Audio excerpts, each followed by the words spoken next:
আমার বয়স যখন কম তখন আমি নিজের অজান্তে আল্লাহর সাথে শিরিক করেছি। এর আগে আমি কখনো শিরিক কথাটাই শুনি নাই। যখন বড় হয়ে বুঝতে পারলাম যে আমি আল্লাহর সাথে জুলুম করেছি, তখন আল্লাহ তাআলার কাছে অনুতপ্ত হয়ে মাপ চাচ্ছি। কিন্তু কোরআনে আল্লাহ তাআলা শিরিককারীদের ক্ষমা করার কথা বলেননি। আমি তো নিজের অজান্তে আল্লাহর সাথে অন্যকে শিরিক করেছি। আল্লাহ তাআলা কি আমাকে কখনো মাফ করবেন না?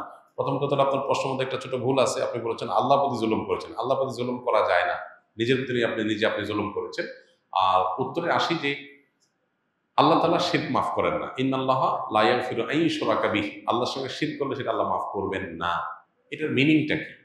আমরা অনেকে এটার অর্থ ভুল বুঝি। এটার অর্থ এই না যে শিরক করছেন তো শেষ, আর কখনো রক্ষা নাই, এটা না। তাহলে এটার অর্থ কি? এটার অর্থ হলো কেউ যদি শিরক করে এই অবস্থায় মারা যায় তওবা ছাড়া, এটা আল্লাহ মাফ করবেন না কিয়ামতে। দুনিয়াতে শিরক করার পর যদি কেউ তওবা করে অবশ্যই আল্লাহ মাফ করবেন। এমন কোনো অপরাধ না যেটা করে মাফ চাইলে মাফ হবে না।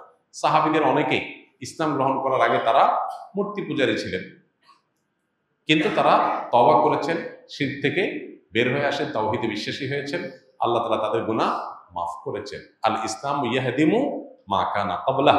ইসলাম তার পূর্বের সকল অপরাধকে মাফ করে দেয় এবং ক্ষমা করে দেয়, ভ্যানিশ করে দেয়। এই জায়গা থেকে আমরা ইনশাআল্লাহ আল্লাহর প্রতি আস্থা রাখবো, ভরসা রাখবো যে আল্লাহ তাআলা আমাদের গুনাহ মাফ করবেন ইনশাআল্লাহ। আমার মা জীবিত অবস্থায় আমাদের লালন পালন করতে গিয়ে অনেক কষ্ট সহ্য করেছেন। আমার বাবার অনেক অত্যাচার নির্যাতন মেনে নিয়েছেন।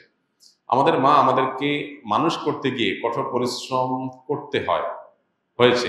এতে ঠিক মতো নামাজ আদায় করতে পারেন নাই। কয়েক মাস আগে আমার মা হার্ট অ্যাটাক করে মারা যান।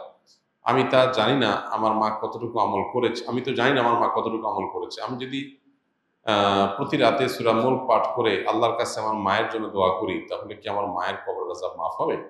মৃত্যুর পর আমি আমার মাকে প্রায় স্বপ্নে দেখতে পাই। তিনি যে কয়েকবার স্বপ্নে দেখা দিয়েছেন তাতে আমি হাসি খুশি মুখ দেখতে পাই। একটু বিস্তারিত জানাবেন। প্রথম কথা হলো ভাই, আমাদের প্রিয়জনরা যখন কেউ চলে যায় দুনিয়া থেকে, তখন তাদের জন্য আমরা আল্লাহর কাছে ইস্তেগফার করব, ক্ষমা প্রার্থনা করব। কারণ মা-বাপ যদি মারা যায়, তাহলে সেক্ষেত্রে সন্তান হিসাবে মৃত্যুর পরও তাদের প্রতি বীর বা মা-বাবা হিসাবে সদাচরণ করা, মা-বাবার অনুগত থাকার কাজটা আমরা কিভাবে করব? নবীজি সাল্লাল্লাহু আলাইহি ওয়াসাল্লামকে প্রশ্ন করা হয়েছিল। তিনি উত্তর দিয়েছেন যে এটার জন্য মা-বাবার জীবদ্দশায় যাদেরকে স্নেহ করতেন তাদেরকে স্নেহ করা, যাদেরকে ভালোবাসতেন তাদেরকে ভালোবাসা, মা-বাবার জীবদ্দশায় তার যে বন্ধু সার্কেল আছে তাদেরকে বাবা-মার মতো শ্রদ্ধা করা এবং সেই সাথে তাদের সাথে সুসম্পর্ক বজায় রাখা, এই কাজগুলো করা। পাশাপাশি তাদের জন্য আল্লাহর কাছে দোয়া ইস্তেগফার করা, তাদের পক্ষ থেকে দান সাদাকা করা। মৃত ব্যক্তির জন্য জীবিতরা যা যা করতে পারেন তার সবই আপনি আপনার মায়ের জন্য করতে পারেন। স্পেশালি আপনার মায়ের জন্য আপনি যেমনটি বললেন যে কোরআন কারীম তেলাওয়াত করে আল্লাহর কাছে দোয়া করেন যে আল্লাহ এর সওয়াব আপনি আমার মাকে দেন। আশা করা যে আপনার মা সেটা পাবেন ইনশাআল্লাহ। তাদের তরফ থেকে দান দক্ষিণা করা, এটা সবচেয়ে কার্যকর। দোয়ার পরে সবচেয়ে কার্যকর কাজ হলো দান দক্ষিণা করা। ইনশাআল্লাহ আপনার মায়ের জন্য আপনার দোয়াকে আল্লাহ কবুল করবেন।